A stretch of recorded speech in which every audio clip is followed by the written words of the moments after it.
there were two 4-Hers that went through the Jennings household. I have a son who's now at the University of Georgia, and I have a daughter who's at the high school, and they both were in 4-H, and they both do presentations. So I know what it's like to try to motivate, try to encourage, try to corral, and point kids in the right direction, because it happened in the Jennings household.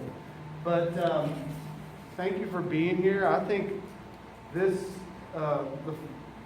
public speaking is an important part of your child's education. I never had it.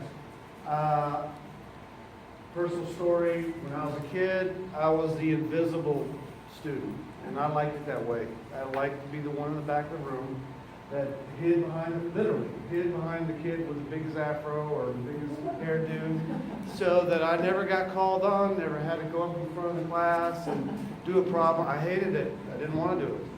I had an older brother who was very outgoing, very outspoken, very charismatic. He got in trouble all the time. And so, I was the anti-William. I wanted to be, hidden. And I was good at it. I was good at it all the way till I got to college. And then I had to step up and do it on my own. And it was a miserable experience for me when I ended up having to take that speech class my senior year of college, my 5th year, senior year of college, because I kept deferring. I'll do it next year. And I never did it until, and I almost dropped out of college because of that class. So, having seen my kids go through it and see the success of a lot of students who have done it, it is a little painful here for a lot of the 4th graders, but it's the right step. I really feel like they're going to benefit from it. I see it in my own kids. My daughter is very shy.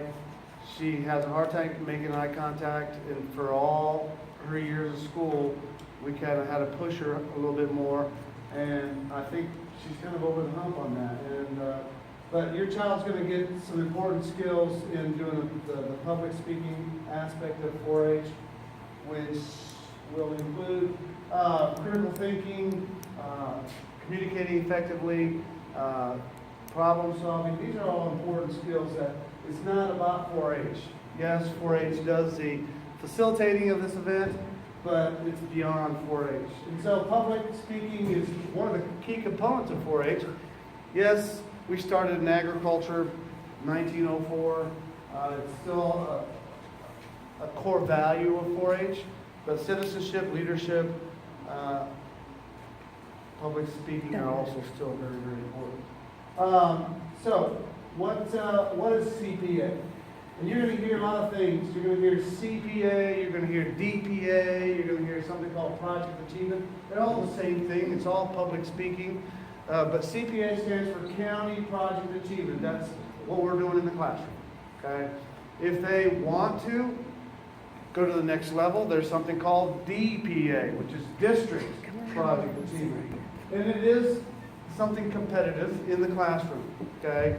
That's kind of one of the things that we do in 4-H to give kids an opportunity to go to the next level. But the whole public speaking aspect is beneficial, regardless if you like the competition, if you like the ribbons, that really doesn't matter. And I'm not here to talk about that. I'm here to talk about how your child can develop some important skills that are going to benefit them for the rest of their lives. But basically, you choose a topic, research the topic, write a report probably on that topic, and present it. It's an informative presentation, informative demonstration, and you have visual aids. So that's what the whole DPA or CPA is all about. And here's what they're going to learn. They're going to learn how to do research. They're going to learn how to narrow a topic down to something very specific, and I'll talk about that a little bit today. They're going to hopefully organize their ideas in a logical order. A lot of times, by the time you get into middle school, we live in an age where folks text all the time. Interpersonal skills are somewhat limited. I was watching this thing on TV the other day about how people communicate with technology rather than verbally. And it was weird. I watched this and it was talking about how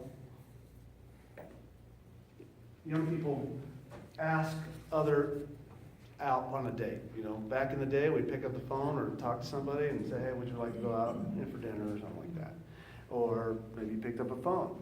Nowadays, according to this report, men and women are freaked out when they get a phone call to go out on a date. They would rather get a text to, hey, would you like to go on a date with me? You know, and how many times do you hear about relationships breaking up over a text or an email? Okay, so I'm old school. I think being able to talk and organize your ideas in a logical order are critical, and you're going to need that. You're going to need that. And then self-confidence. I think you'll definitely notice that. Why does the school require this? Okay, we have a great relationship with the school system with 4-H. If you go to other counties, they don't have this. They don't require it. But guess what? It's right there with language arts. It fits exactly with what they already teach in class. Plus, a lot of your teachers offer incentives with multiple grades. You get a language arts grade, you're going to get a social studies grade, you might even get a grade for science. And so this is an opportunity for them to get multiple grades. Where does it start? Well, it starts with selecting a project. And so you may have a book, this is the book that everybody brings home. But then more importantly, you probably have a green sheet of paper in your packet.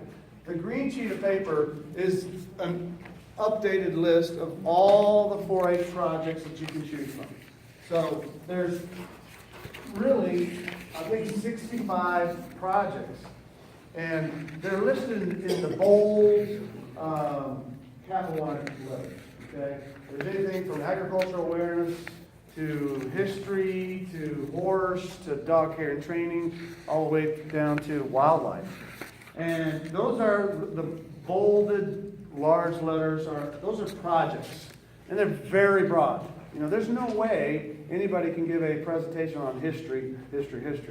You got to narrow it down to a specific time in history, a specific event, maybe a person.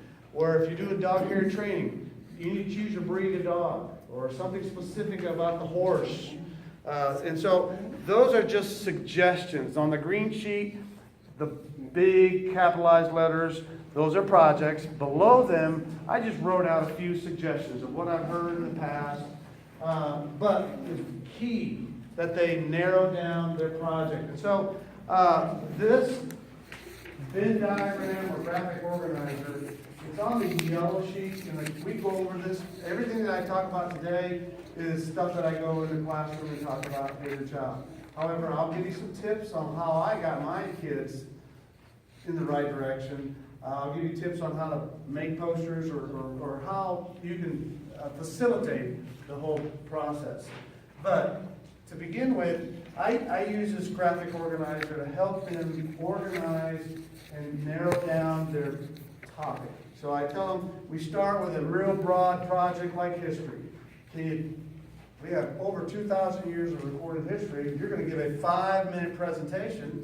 Can you get 2,000 years into 5 minutes? No, Mr. J, that's crazy. All right? So we take steps to narrow that down into a very specific topic that they can do their research on and present. This is really key. Being able to get very specific is going to be beneficial. And by the way, it's not 4-H. This is all through school. If you're in high school, if you do a research project, they want it to be very specific. If you go to college, and I use the example of my colleague, she's a graduate from the University of Georgia. She's got a degree in entomology. She's an entomologist. She's got a master's in entomology. She spent a whole year of her research researching how female mosquitoes can still reproduce after they're dead. Okay, because their reproductive tract is still alive. and functioning, okay?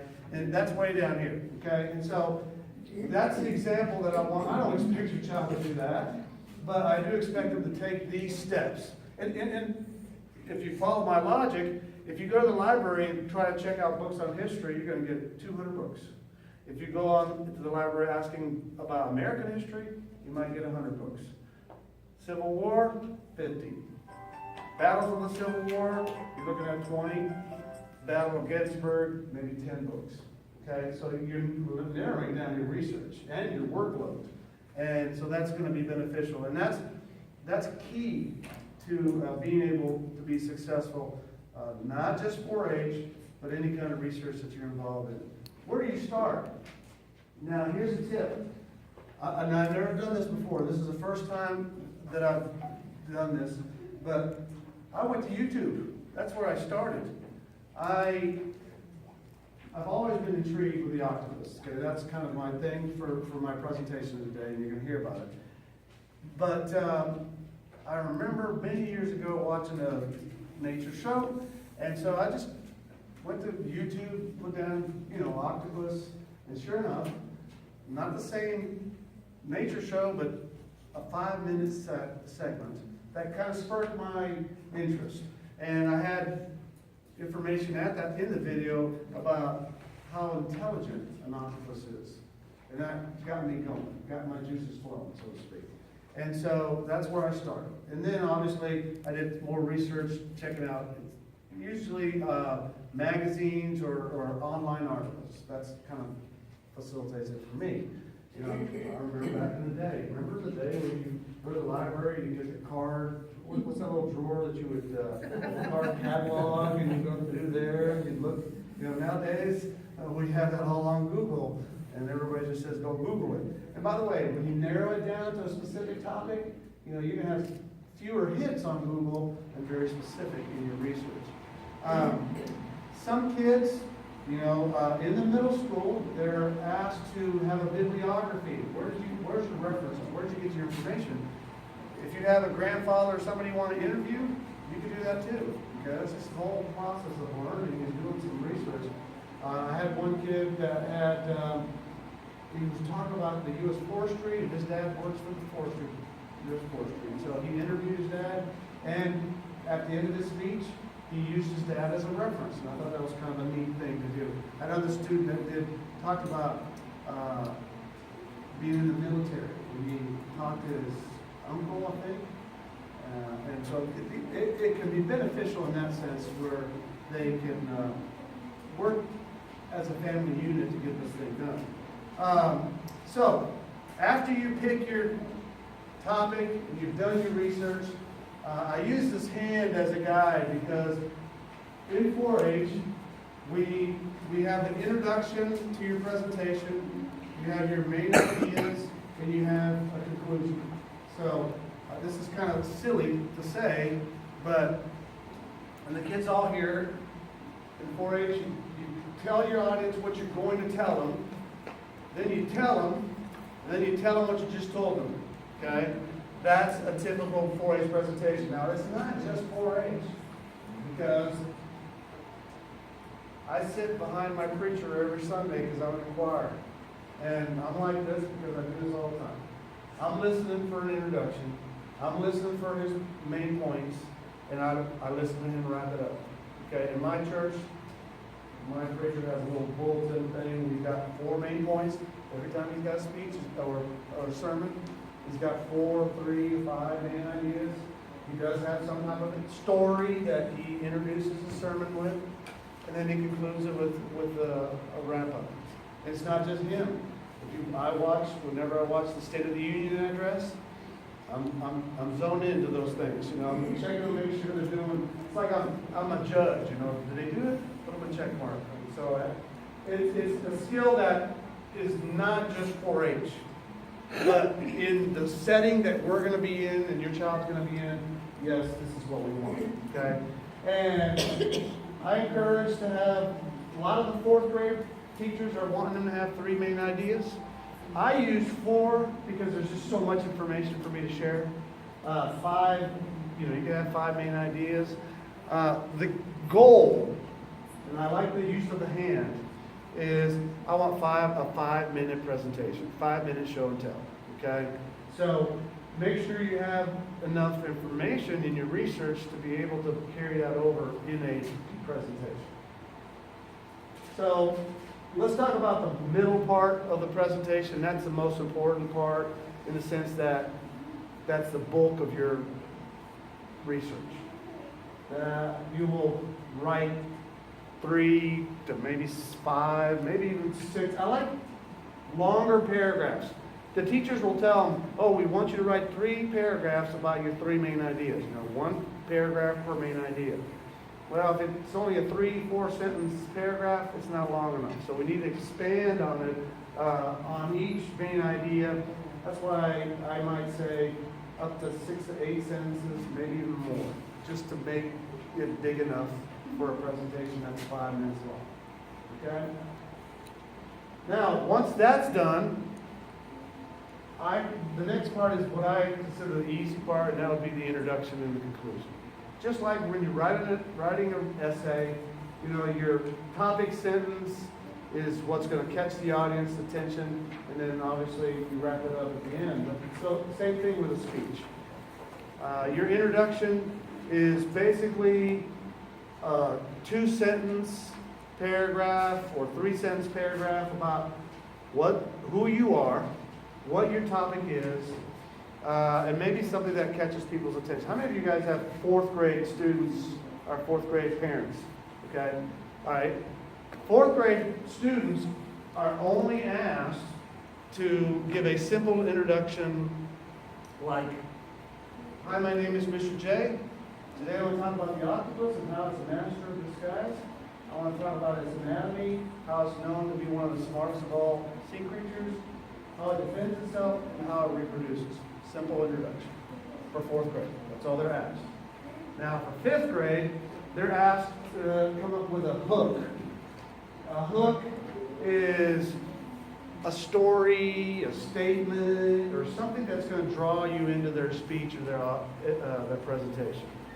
So I do know there's a few 4th grade teachers that might be asking. It's not required, but they're going to have to do that next year in 5th grade. It's not a whole lot of work, but it's not on the scorecard for a 4th grade student. Okay? If they have, hi, my name is Joey, and today I'm going to talk about how to house train your dog, that's perfect. But if you're a 5th grader, it should be, do you own a pet? I own a dog. His name is Shiloh. And after we brought him home, I had to spend 2 weeks to potty train my dog. And today, I'm going to tell you some tips on how I potty train my dog. That's kind of a little hook that they use to draw you in. You want to introduce yourself. If you have a hook, I still want you to say, hi, my name is, okay? And then obviously introduce your topic and your main ideas. And then the conclusion is pretty much restating the introduction. Thank you for listening. I hope you learned a lot about the octopus and how it's a master of disguise, and just review basically what you said in your introduction. So the big work is the body of the demonstration. Okay? Here's some tips on how the Jennings family did the research. I don't recommend Wikipedia because it is not a peer-reviewed encyclopedia. Anybody can edit it. I can go in there and edit it. But there's one thing that Wikipedia does well. And I don't know if they're copying other encyclopedias, or I just happen to notice they have a great table of contents. Okay? If you were to Google or go to Wikipedia right now and look up the octopus, okay? On the right-hand side of the article, guess what they're going to have? They're going to have a table of contents. And guess what's on the table of contents? Anatomy, intelligence, reproduction, defense, habitat. All these key words that will help your child find out what the main idea of that whole article is about. Here's what I did with my kids. I give them an article. And I say, Felipe, go and read this and come back and tell me what it's about. So he'd go, 30 minutes later, he'd come back. And for example, if it was the octopus, he would say, Dad, this is pretty cool. It's about the octopus. Did you know the octopus has 3 hearts? And you know, there's like 300 species, and they're pretty smart, Dad. And they live in all oceans. But that was it, you know. And I'm like, well, that's pretty cool, Felipe. Now what I want you to do is I want you to take this highlighter and I want you to go back and read that article again, and I want you to highlight the big things that you pulled out of this article. Okay? So he would go back, read it, 45 minutes later, he'd come back with it. Hopefully not the whole thing was highlighted, but every once in a while sometimes that would happen, but he would highlight half of the article. Okay? And I said, okay, what are your main ideas? What are the things that really excite you about this in the article? What are the headings? What are the headings in the article? And then these things start popping up. Okay? And that's what they're going to need for their posters, and that's what these are the main ideas of their presentation. Okay? If you pulled up the octopus, the table of contents has 20 things on it. Okay? There's no way I'm going to speak about all 20 things, but I just pulled out the big things that were interesting. And so that can be beneficial. And both my kids were able to kind of use that, but narrowing it down to a specific topic, that's key. That's really important that they get to that part. All right. Next pointer is we want to use, it's okay for them to have notes. I want them to have notes. I encourage even my high school kids. I had a couple kids who went on and win the state competition. And this one girl said, I don't want to take my cards anymore. I say take it anyway because you might need them, and you might get to a point where you might have to glance at your cards. But use big cards. What I do is I take cardstock, or I take construction paper, cut it in half. That's a card. Okay, and then I have them paste, or I did have my kids type them. Okay, it took them days maybe, but this is a skill that they're going to need when they take the milestones test. They're going to do it on the computer. Okay, and so this is good practice for them to have. You know, they already have their own Chromebook and all that. There's a reason why they have Chromebook, is so that they can learn how to use it when it comes testing time. So I would type it up, double space, large font, maybe a 14 or a 16 font, and put my headings on each paragraph. And in this particular case, I'm using cards from my daughter's presentation when she was in elementary school. She gave a 5-minute presentation, and she had 10 cards. So instead of having those tiny little cards in their hands and they're just flipping through them, you know, they have something that's larger and easier to look at. Another tip, I put stars or checks on the cards to remind them to point to the poster while they're presenting. And so that's a tip. One thing that I've found out over the years, and I don't understand why, but I give the same type of presentation in class.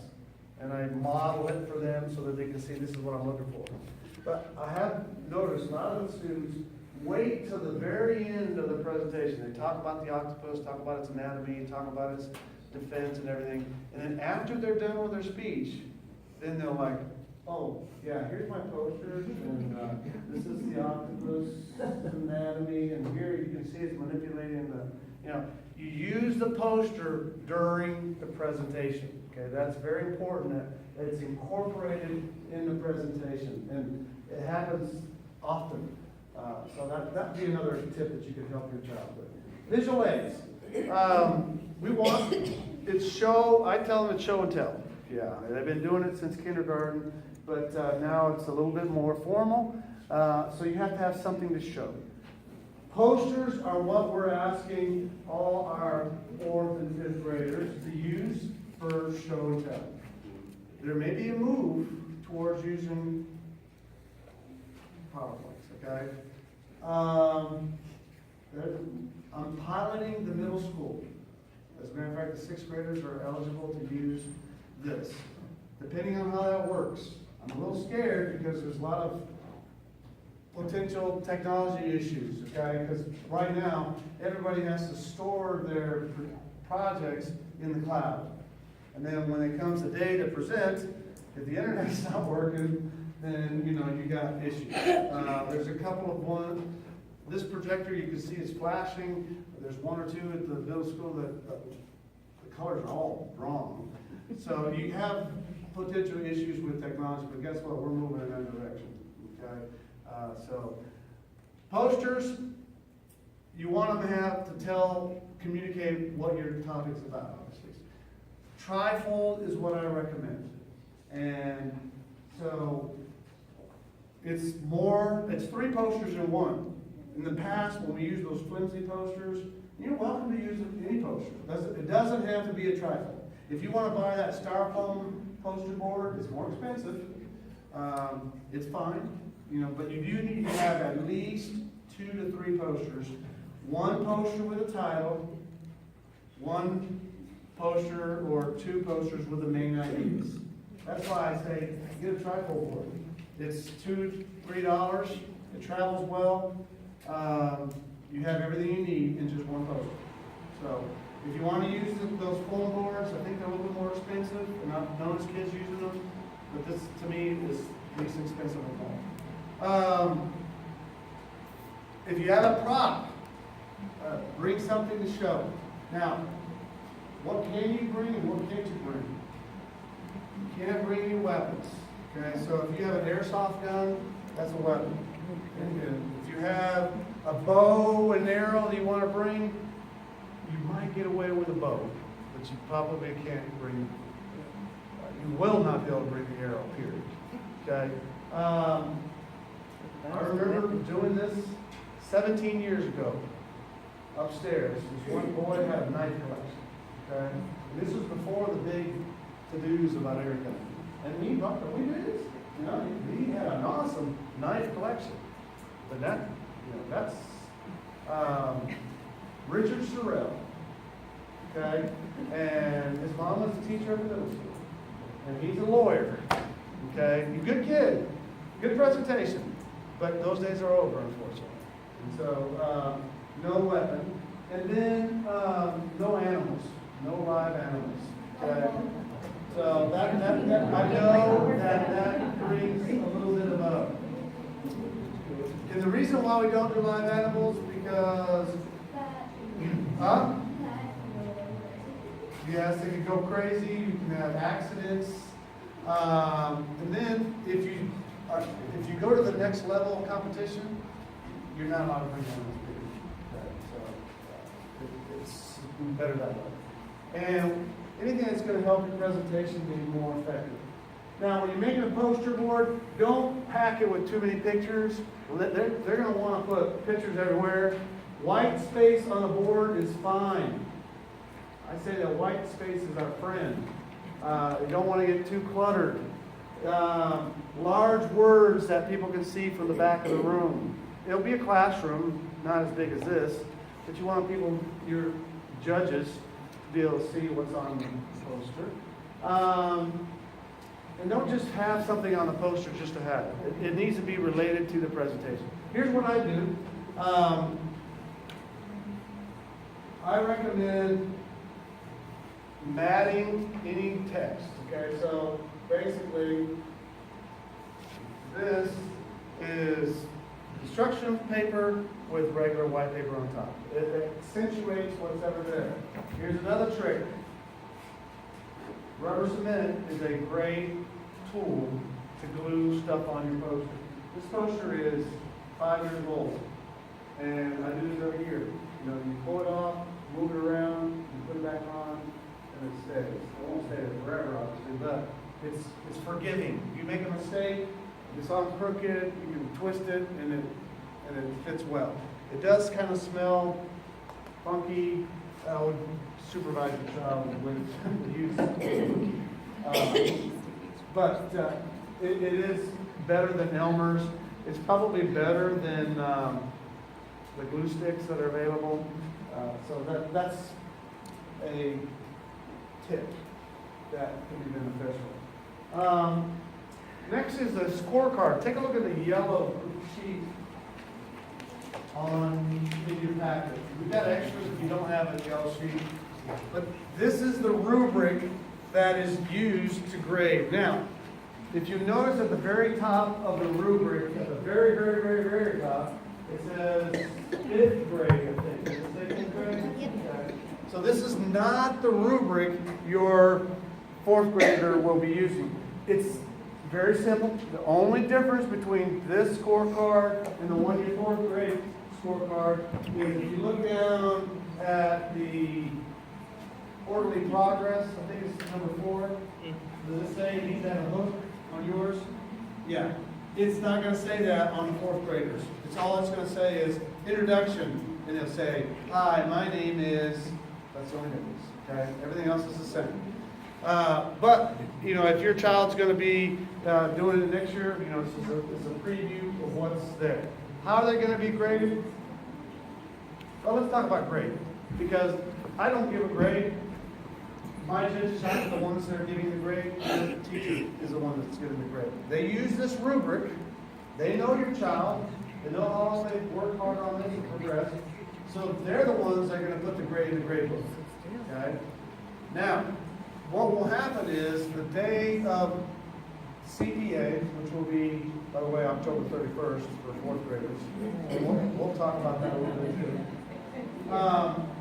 That is, I will bring a judge, most likely a parent that has had a kid in 4-H, somebody that works at the bank, people in the community that know about 4-H and been around for a while and know what we do. And I pair them up with a high school kid, a mature high school student who is either in 10th, 11th, or 12th grade and have done this before. Okay? What? No. Well, I do have, there's some kids in 4-H who love doing this. They're not, I think they're mature enough to do it. But we have about 3 or 4 of them on the junior board at the bank. So, and the junior board members of the bank usually help too, because they come all dressed up.